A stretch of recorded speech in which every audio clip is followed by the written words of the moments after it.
कहानी एक ऐसे घर की है जहां दीवारें सिर्फ ईंटों से नहीं बल्कि भावनाओं, रिश्तों और टूटे हुए सपनों से बनी है। शुरुआत होती है उस वाक्य से जहां एक बेटी अपनी माँ से कहती है कि ये छत मेरी है, ये जमीन मेरी है और इसी वजह से मेरा हौसला भी मेरा है। एक औरत तब सबसे ज्यादा मजबूत होती है जब उसके सिर पर अपनी छत हो और पैरों के नीचे अपनी जमीन हो। यही एहसास उसे जीने का साहस देता है। वो अपनी माँ को भरोसा दिलाती है कि उन्हें किसी के घर पर बोझ बनकर नहीं रहना, क्योंकि उनका घर अब यही है। लेकिन माँ के दिल का दर्द ये है कि वो किसी पर बोझ बनना ही नहीं चाहती। वो बार बार कहती है कि वो अपनी बेटी के ससुराल में नहीं रह सकती। वो खुद का घर चाहती है, चाहे छोटा ही क्यों न हो। सच तो ये है कि हर बुजुर्ग माँ बाप के दिल में यही डर छुपा होता है कि कई बच्चे उन्हें बोझ न समझ ले। वे पैसे से ज्यादा इज्जत और अपनापन चाहते हैं। और यही बात इस कहानी को हकीकत के इतना करीब ला देती है।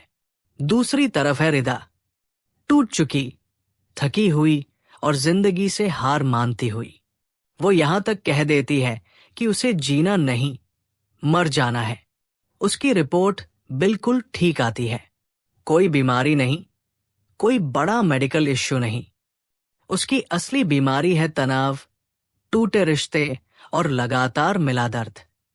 डॉक्टर साफ कहते हैं कि ये सब सिर्फ स्ट्रेस और एंजाइटी का नतीजा है।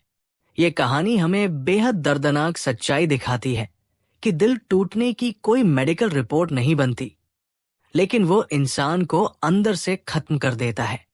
रिदा अपने अतीत में कैद है। उसका दिल अब भी वही अटका है जहां अरहम उसे छोड़कर चला गया।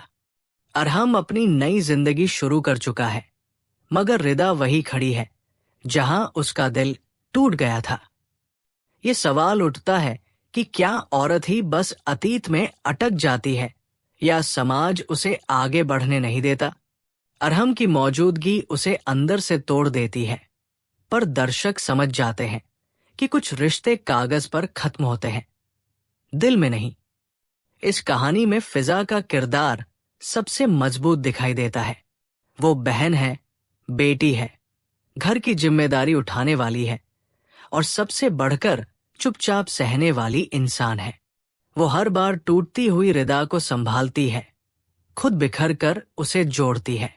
वो कहती है कि तुम ठीक हो जाओ, बाकी सब मैं संभालूंगी। यही उन लड़कियों की सच्चाई है जो अपनी पूरी जिंदगी दूसरों के लिए कुर्बान कर देती है। घर के अंदर चल रहा सास बहू का खेल भी इस कहानी का अहम हिस्सा है। ताने, जलन, कंट्रोल और अहंकार एक साथ दिखाई देते हैं। सास अपने किए गए कामों को एहसान बनाकर बार बार जताती है कि वो 26 साल से नाश्ता बना रही है। प्यार भी एक तरह का दबाव बन जाता है। यही बातचीत नायिका को भीतर तक तोड़ देती है। बहुत बार घरों में यही होता है, काम से ज्यादा ताना चुभता है। शामिर का मासूम किरदार पूरी कहानी में छोटे छोटे पल देकर ये एहसास दिलाता है कि बच्चे सब महसूस करते हैं।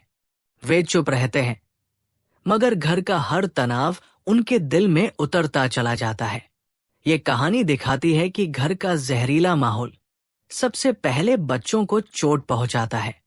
इस पूरी कहानी का सबसे बड़ा संदेश ये है कि औरत बोझ नहीं होती। न मां बोझ है, न बेटी बोझ है, न बहन बोझ है। असल समस्या घर छोटा होना नहीं है, दिल का छोटा होना है। बूढ़े माँ बाप को घर नहीं, अपनापन चाहिए। बेटियों को आलोचना नहीं, सहारा चाहिए। औरतों को नियंत्रण नहीं, सम्मान चाहिए। ड्रामा का हर दृश्य हमें आईना दिखाता है। कोई जोरदार बैकग्राउंड म्यूजिक नहीं, बल्कि संवाद ही दिल पर चोट करते हैं। रिदा का टूटना, फिजा का चुपचाप सब सा लेना, माँ का खुद को बोझ समझना और अरहम का आगे बढ़ जाना, ये सब मिलकर एक ऐसी कहानी बनाते हैं जहां हर दर्शक खुद को कहीं ना कहीं देख लेता है। ये कहानी सिर्फ एक घर की नहीं है, ये हमारे समाज की कहानी है, हमारे आसपास के हर उस रिश्ते की कहानी है जहां लोग साथ रहते हैं मगर जुड़े नहीं रहते। ये सवाल छोड़ जाती है कि क्या हम अपने घर में किसी को बोझ महसूस करा रहे हैं? क्या हम प्यार के नाम पर कंट्रोल कर रहे हैं? क्या हम सच में अपने अपनों को समझते हैं या सिर्फ उनसे उम्मीदें रखते हैं?